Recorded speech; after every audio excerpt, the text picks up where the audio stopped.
So guys PC jewellers में जनवरी का data आ चुका है और इस बार बड़ा चेंज है। ऑल्दो सितंबर में आपको याद होगा जब सितंबर का डाटा आया था पीसी ज्वेलर्स का, तब सितंबर में दो बार एफआईएस के चेंजेस आए थे। एक बार एफआईएस ने खरीदारी करी थी और उसी सितंबर में 27 सितंबर को एफआईएस ने सेलिंग भी करी थी। तो एफआईएस, डीआईएस और प्रमोटर ये तीनों लगातार अपनी होल्डिंग चेंज करते जा रहे हैं और प्रमोटर का डाटा अब यहां पर फिर से चेंज हुआ है। इस बार पॉजिटिव साइड पर है, लेकिन एक सवाल आप लोगों का आज भी बना हुआ है कि भाई कब बढ़ेगा। तो इसकी क्लैरिटी मैंने आपको आज से लगभग 3 महीने पहले दी थी। एक बार इस क्लिप को थोड़ा सा सुन लेना। अगर आप पहली बार आ रहे हो चैनल पर, आप लोगों ने नहीं सुना है, नहीं आपको पता कि क्यों गिरावट है या क्यों पहले तेजी आई या अभी क्यों गिर रहा है, तो एक बार इस छोटे से क्लिप को जरा सुन लेना। आने वाले 4 महीनों तक मोस्ट पॉसिबली आपकी ये रेंज रहने वाली है इन तीन ट्रेंड्स के बीच में। अब भैया इतना कुछ कैलकुलेट कर दिया। ये तीन ट्रेंड जो अभी आपने सुने, आने वाले 3 महीने तक ये रेंज आपकी रहने वाली है 8.60 से लेकर के 12.60 के बीच में। इसके बीच में आपके दो इंपॉर्टेंट ट्रेंड्स आते हैं, 11.40 और दूसरा 10.20। ये जो आपने भी सुना कि आने वाले 3 महीनों तक आपकी ये रेंज रहने वाली है, इसके पीछे बहुत से रीजन है। अगर आप चीजों को सही तरीके से एनालाइज करके मार्केट में काम करते हो तो अच्छी बात है, लेकिन अगर आप लमसम जाकर के मार्केट में इन्वेस्टमेंट करने जाते हो और फिर कहते हो कि भाई रिटेलर को फंसा दिया जाता है, एफआईएस डीआईएस ऑपरेटर गेम होता है मार्केट में और रिटेलर को फंसा देते हैं, तो आप बहुत बड़ी गलती कर रहे हो। ये क्लिप आपने जस्ट 2 लाइनें सुनी है, लेकिन अगर आप इस पूरे वीडियो को सुन लोगे ना जाकर के, एक वीडियो ये वाला भी जाकर के जरूर सुनना। कंपनी के Q3 के रिजल्ट के बाद का ये वीडियो मैंने आप लोगों के साथ डिस्कस किया था। कंपनी ने मेंशन किया था डेट कंपनी कम कर रही है लगातार। Q3 में भी कंपनी ने इस चीज को मेंशन करा और कंपनी ने 31 जनवरी को एक बार फिर से बताया है कि हम अपना डेट जो है वो कम कर रहे हैं। कंपनी ने अपना बैंक डेट 17% तक कन्वर्ट कर लिया है वारंट्स के अंदर। ठीक है, वारंट्स में कंपनी अपने डेट लगातार कन्वर्ट कर रही है, जो कि कंपनी के प्रेजेंट बिजनेस या फिर फ्यूचर के लिए अच्छी बात है। यहां पर जब भी कोई भी कंपनी वारंट्स इशू करती है या फिर डेट कन्वर्जन करती है तो इन्वेस्टर समझते हैं कि ये हमारे लिए अच्छी बात हो रही है। नहीं, कंपनी अपने बिजनेस को बचाने के लिए ऐसे काम करती है। कंपनी कह रही है कि हम फाइनेंशियल ईयर 26 के आखिर तक ना डेट फ्री हो जाएंगे। मतलब कि आने वाला मार्च क्वार्टर जो आपका आएगा ना, जो Q4 होगा फाइनेंशियल ईयर 26 का, वो आपको देखना है। अब आपने जो क्लिप में सुना कि आने वाले 3 महीने तक आपको ये गिरावट देखने को मिलेगी, उसके पीछे के रीजन है कंपनी के फाइनेंशियल्स, कंपनी के फंडामेंटल्स। इन चीजों को डिटेल में एनालिसिस करना जरूरी है। अगर आप पहली बार हो चिंता मत करो, अभी आपको यहाँ पर डिटेल्स पूरी मिलेंगी, लेकिन उसके पहले होल्डिंग पैटर्न पर आओ। जनवरी 2026 का डाटा आ चुका है जहां पर प्रमोटर ने खरीदारी करी है 37.19% से प्रमोटर अब 40.94% पर हो चुके हैं। ऑल दो अगर आप प्रमोटर का होल्डिंग देखोगे तो लगातार प्रमोटर ने चेंजेस अपने होल्डिंग में किए हैं। 54.53 से 43, 43 के बाद 39, फिर वापस 40, फिर 37, फिर 37.19 और अब 40.94। तो प्रमोटर लगातार एक्टिव रहे हैं अपने स्टॉक्स में और एफआईएस की सेलिंग अब यहां पर बढ़ चुकी है 5.59% पर।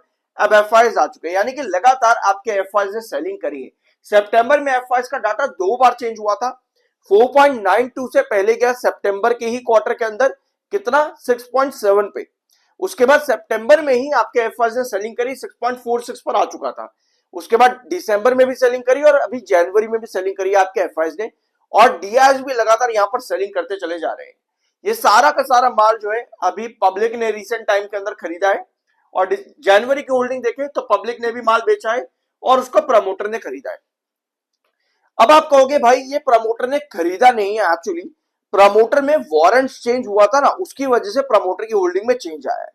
बिल्कुल, ये बात भी सही है और ये बात मैं जानता हूं। ऐसी बात नहीं है कि मुझे इस चीज के बारे में मालूम नहीं, मैंने पास्ट वीडियोस के अंदर आप लोगों के साथ ये चीज डिस्कस कई बार करी है। लेकिन अल्टीमेटली आप होल्डिंग में जब चेंजेस देखते हो इस तरीके से, तो ये होल्डिंग चेंजेस आपको कुछ नहीं बताते। यहाँ पे ये आपको ये सब नहीं बताते कि स्टॉक में गिरावट आएगी या तेजी आएगी। अभी जो आप लोगों ने सुना कि 3 महीने तक स्टॉक इसी रेंज पर रहेगा, उसके पीछे के रीजन है यहाँ पर क्लियर है। कंपनी का दिसंबर 2025 का ग्रोथ परसेंटेज रिवेन्यू में 36.90% पे गिर जाता है, जो कि सितंबर के कंपैरिजन में बड़ा ड्रॉप है। अगर आप कंपनी का प्रॉफिट ग्रोथ देखोगे तो यहां पर कंपनी का प्रॉफिट ग्रोथ बढ़ा था 29% पर, 17% या 29% कंपनी प्रॉफिट ग्रोथ पर आई, जो कि एक अच्छी बात है। इन रिजल्ट्स की वजह से, दिसंबर के रिजल्ट्स की वजह से कंपनी का जो ईपीएस परसेंटेज था, अगर आप यहां पर कंपनी की वैल्यूएशन निकालना चाहते हो ना, किसी भी कंपनी की वैल्यूएशन, तो आपको कंपनी का ईपीएस परसेंटेज, कंपनी का पी और कंपनी का पीबी रेशियो, ये तीन चीजें आपको समझनी जरूरी है। अब कंपनी का जो ईपीएस है ना, ये पिछले 3 क्वार्टर में फ्लैट चल रहा है और कंपनी का पी और पीबी रेशियो भी फ्लैट है, मतलब कंपनी की वैल्यूएशन काफी हद तक सटीक है। और इसी वजह से अभी इस क्लिप में आपने सुना कि कंपनी आपको 3 महीने तक इस रेंज पर चलती देखने को मिलेगी। अब इसके पीछे के रीजन आते हैं कंपनी के पास्ट में। यहां पर एक बार देखो, आपको नजर आएगा कि कंपनी ने एक टाइम पर ना 2024 जून से लेकर के लगभग मार्च 2025 तक अपना ग्रोथ परसेंटेज बहुत बड़ा किया। 492 से लेकर के 1341% तक कंपनी का रेवेन्यू ग्रोथ चले जाता है और प्रॉफिट ग्रोथ भी कंपनी का इसी तरीके से बढ़ता है। एक बार इस पूरे चार्ट को आप यहां पर देखना, जून 2024 से लेकर के मार्च 2025, यहां पर देखो इस टाइम को, जून 2024 से लेकर के मार्च 2025, और यहां पर आप देख रहे हैं एक बार जून 2024 से लेकर के यहां पर 2024 ये ना, ये जून 2024 मार्च 2025 तक, यहां तक कंपनी ने रिटर्न्स दिए बना करके। उसके बाद कंपनी लगातार ड्रॉप पर है। बीच में जो छोटी मोटी रैली आपको देखने को मिली, ये जून के क्वार्टर की थी, जहां पर कंपनी का 80% का ग्रोथ था रेवेन्यू पे। यानी कि कंपनी ने ये जो आपको बड़े रिटर्न दिए ना, ये 1300-1400% के ग्रोथ की वजह से दिए, और उस ग्रोथ को अभी कंपनी वापस से लेकर के नहीं आ पा रही है। इस वजह से आपको गिरावट देखने को मिली, और यही चीज आपको कंपनी के रिजल्ट्स पर भी नजर आएगी कि कंपनी 1300 से 80, 63 और 36 पर गिर जाती है। अब इतना बड़ा ग्रोथ परसेंटेज कंपनी के लिए वापस लाना तो मुश्किल है, और अब हमको ये चाहिए भी नहीं। अब हमें चाहिए 36% के ऊपर का ग्रोथ, जो कि मार्च के क्वार्टर में एक्सपेक्टेड है। यानी कि कंपनी जब अपना ग्रोथ परसेंटेज बढ़ाती है ना, तब आपको इतनी बड़ी रैली देखने को मिलती है। कोई भी स्टॉक आप देखते हो उसके पास्ट में जाकर के कि भाई इतने बढ़िया रिटर्न दिए हैं, लोगों की आंखें फटी की फटी रह जाती है। लोग कहते हैं भाई इतने बढ़िया रिटर्न दिए पहले, फिर से देगा लगता है, एंट्री करो, अभी करो, एंट्री कर लो। लेकिन लोग ये नहीं देखते कि भाई क्यों दिए थे और अब क्यों नहीं दे रहा है। यहीं पर ही एलिमिनेशन और यहीं पर ही एनालिसिस होता है, और लोग यही चीज को छोड़ देते हैं।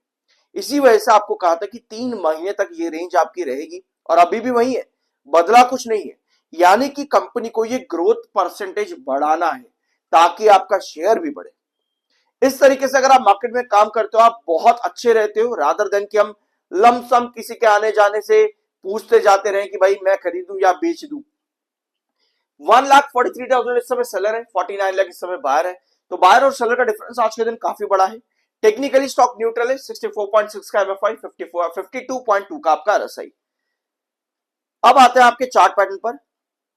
ठीक है, ये है स्टॉक का चार्ट पैटर्न, और कोई चेंज यहां पर मैंने नहीं किया है, सभी पुराने ट्रेंड्स है।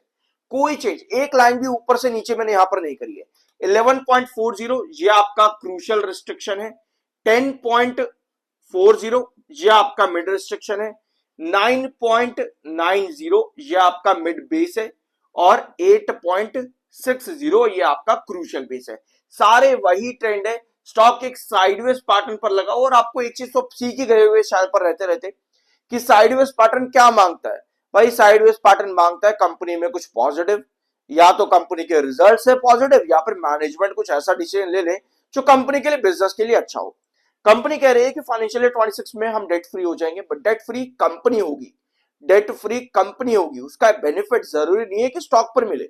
ऑलरेडी कंपनी 63%, 65%, 68% तक का डेट क्लियर कर चुकी है, पर उसका बेनिफिट सितंबर या जून के क्वार्टर के बाद भी रैलीज पे नहीं मिला। उसका बेनिफिट वहां नहीं मिला। कंपनी के रिजल्ट्स कहीं ना कहीं थोड़े थोड़े करके ग्रोथ नीचे आ रही है।